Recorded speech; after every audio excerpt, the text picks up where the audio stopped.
Чацвер 5 чэрвеня на Белсаце навіны коротка пра галоўнае станам на гэтую гадзіну. У гэтыя хвіліны Расія здзяйсняе паветраны абстрэл Сумскай вобласці ўкраіны. Паводле штабу паветраных сілаў ЗСУ на рэгіён кіруецца ракета і некалькі ударных беспілотнікаў. Таксама адбылося скідванне кіраваных авіабомбаў.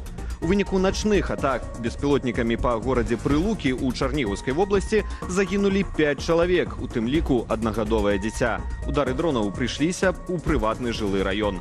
Харкаў гэтую ночу зазнаў камбінаваную атаку. Удары наносіліся ракетамі і дронамі. Паводле інфармацыі мясцовых уладаў пацярпелі 19 чалавек. Яшчэ 2 асобы загінулі ад авіаабстрэлу ў Херсонскай вобласці.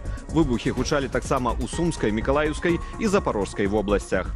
Трамп і Путін правялі тэлефонную размову. Пра гэта амерыканскі лідар паведаміў у сваёй садсетцы True Social. Сярод іншага палітыкі абмеркавалі аперацыю СБУ «Павуціна».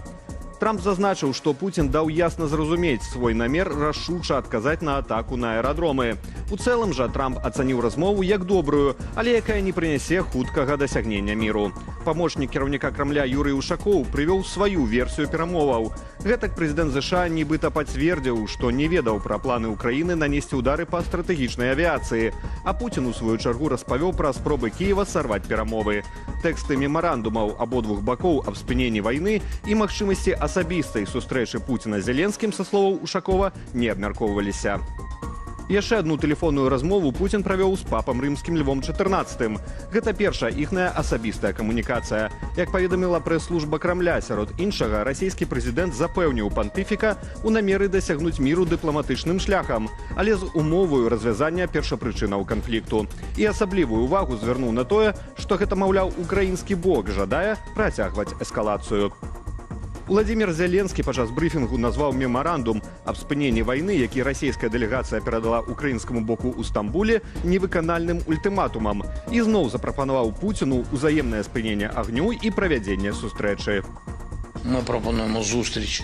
Мы прапаноўваем сустрэчу ў любы дзень, пачынаючы з панядзелка, дзеля чаго спыняць агонь да сустрэчы лідараў. Таму што мы можам сустрэцца, калі не будзе ўзаемаразумення, калі не будзе жадання дээскалацыі, калі не будзе жадання і бачання, як пакласці гэтаму канец, то прыпыненне агню скончыцца ў той жа дзень. Яно можа быць ініцыяванае ў аднабаковым парадку расейцамі, калі ласка, не саромейцеся гэта рабіць. Неўзабаве Пуцін даў адказ, які чакалася, адмоўны. Расійскі прэзідэнт назваў украінскія ўлады тэрарыстамі, маўляў, на тле вялікіх стратаў яны намагаюцца запужаць Расею і арганізуюць атакі. І паралельна хочуць спынення агню, просяць пра сустрэчу лідараў. Аднак у гэткім кроку Пуцін не бачыць сэнсу. Маўляў, пра што размаўляць з тымі, хто робіць стаўку на тэрор. А перадышку на фронце ён назваў узнагародаю для Украіны. Напярэдадні ўрад Літвы зацвердзіў папраўкі ў заканадаўства краіны, якія дазваляюць уводзіць эканамічныя абмежаванні супраць Беларусі і Расіі ў выпадку адмены санкцыяў з боку Еўрапейскага звязу. З ініцыятываю законапраекту ў пачатку траўня выступіла МЗС Літвы. Там падкрэслілі, што магчымасць уводзіць асобныя нацыянальныя санкцыі важная для Літвы, асабліва ў выпадку, калі Вугоршчына сёлета паспрабуе заблакаваць працяг дзеяння еўрапейскіх абмежаванняў. Мяркуецца, што ў такім выпадку да літоўскіх санкцыяў далучацца Польша, Латвія і Эстонія, а таксама Фінляндыя ды іншыя краіны Паўночнай Еўропы. Гэта дазволіць не дапусціць увозу беларускіх і расійскіх тавараў у еўразвяз наземным шляхам. Але ці зацікаўлены сам Лукашенка ў зняцці санкцыяў і ці гатовы ён дзеля гэтага спыніць рэпрэсіі? Валер Кавалеўскі мяркуе, што Лукашенка саспеў да такога рашучага кроку праз эканамічныя праблемы, якія прынеслі абмежаванні. Што яшчэ прымушае узурпатара да саступак, былы дыпламат патлумачыў у эфіры студыі «Белсат». Можа, на першае месца я паставіў пытанне геапалітыкі. Ўсё ж таки Лукашенко разумее, што на сённяшні дзень сітуацыя ў рэгіёне імкліва мяняецца. Яна мяняецца ў бок нявызначанасці яшчэ большай. І тут становіцца пытанне пра тое, наколькі абароненая дзяржаўнасць Беларусі, наколькі трывалы суверэнітэт Беларусі. Мы бачым, што за апошнія гады вельмі шмат было згублена. З пункту гледжання суверэнітэта Расія змагла нарасціць свой кантроль за тым, што адбываецца ў Беларусі. І, канешне, мінскім уладам хацелася б з нейкім чынам збалансаваць гэта. Акрамя таго, мы ведаем, што ў самой Беларусі ёсць ужо такі рост рост незадаволенасці тым, што ў краіне працягваюць захоўвацца палітычныя зняволеныя, працягваюцца рэпрэсіі. Усё гэта стварае такую даволі таксічную атмасферу. І так сістэма не можа спыніцца за адзін дзень. Гэтаму спатрэбіцца пэўны час, але тым не менш думаць пра то, якім чынам гэты крызіс трэба разруліваць. Гэты час прыйшоў. Ва ўзросце 46 гадоў не стала Александра Класкоўскага-малодшага. Пра смерць былога міліцыянта, які быў кінуты за краты за свае перакананні, паведаміла ягоная сястра, экс-палізняволеная журналістка Воля Класкоўская. Імаверную прычыною смерці быў сэрцавы прыступ, але будзе праведзеная экспертыза. Апошнія гады Александр жыў у ЗША. Будучы ў Беларусі, Александр Класкоўскі-малодшы служыў у міліцыі, аднак у 2005 годзе звольніўся з органаў у чыне лейтэнанта. Падчас падзеяў плошчы 2010 года Александр выйшаў да шэрагаў узброеных амапаўцаў, каб заклікаць іх стаць на бок мірных грамадзянаў. На наступны дзень мужчыну затрымалі, пры гэтым моцна збіўшы. Пазней яго засудзілі на 5 гадоў калоніі. Белсат выказвае спачуванні сям'і і блізкім Александра Класкоўскага. Міністэрства ўнутраных справаў праводзіць спецаперацыю МАК, скіраваную на выяўленне наркатычнай сыравінавай базы ды незаконнага абароту расліннага дурману. Адмысловыя правяранні і рэйды будуць праходзіць до 15 верасня. Обращаем внимание владельцев приусадебных участков. При обнаружении даже случайно проросших маковых побегов или кустов конопли необходимо незамедлительно их уничтожать.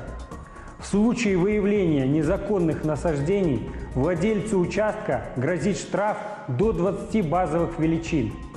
А возделывание таких растений с целью сбыта наказывается лишением свободы на срок до 15 лет. Тым часам Дзяржаўны камітэт судовых экспертызаў у Менскай вобласці паведаміў пра выяўленне новага, асабліва небяспечнага наркатычнага рэчыва – карфентанілу, які здольны паралізаваць цэнтральную нервовую сістэму ды выклікаць раптоўную смерць. Яго знайшлі падчас даследавання наркатычных сродкаў, вынятых з незаконнага абароту ў Пухавіцкім раёне. Арыштавалі Ігара Юркевіча, аднаго з самых уплывовых чыноўнікаў у сферы медыцыны ды імавернага кандыдата на пасаду міністра аховы здароўя краіны. Паводле выдання «Наша Ніва» яго затрымалі на мінулым тыдні пры атрыманні хабару. Цяпер Юркевіч у СІЗА, яму можа пагражаць да 15 гадоў турмы. Тэму прааналізавалі мае калегі са старонкі belsat.eu. Ігар Юркевіч узначальваў камітэт аховы здароўя Менскага гарвыканкаму і меў багатую кар'ерную гісторыю ад галоўнага доктара інфекцыйнага шпіталю да віца-кіраўніка сталіцы. За апошні год ягоныя ініцыятывы прыносілі станоўчыя вынікі. У сталічнай медыцыне адзначаўся рост заробкаў, укамплектаванасць кадрамі, запуск новых паліклінік і павелічэнне экспарту медычных паслуг. Прозвішча Юркевіча ўсё яшчэ фігуруе на сайце Менскага гарвыканкаму як кіраўніка камітэту. Міністэрства надзвычайных сітуацыяў папярэджвае сёння пра неспрыяльныя гідраметэаралагічныя з'явы на большай частцы тэрыторыі краіны. Чакаюцца навальніцы ў асобных раёнах, моцныя залевы і град. Асаблівую увагу ратавальнікі звяртаюць на імавернасць пашкоджання лініяў сувязі ды электраперадачы, збудаванняў ды падзення дрэваў, што можа прывесці да цяжкасцяў у руху транспартавых сродкаў і высокую імавернасць дарожна-транспартавых здарэнняў. Больш падрабязная інфармацыйная карціна дня ў вечаровым эфіры аб'ектыву і студыі Белсат. Я ж на гэтым з вамі развітваюся, ды заклікаю падпісвацца на нашыя сацыяльныя сеткі і да актыўнасці пад гэтым выданнем у Ютубе. Але не забывайцеся на захады ўласнай лічбавай бяспекі. Беражыце сябе і заставайцеся з Белсатам.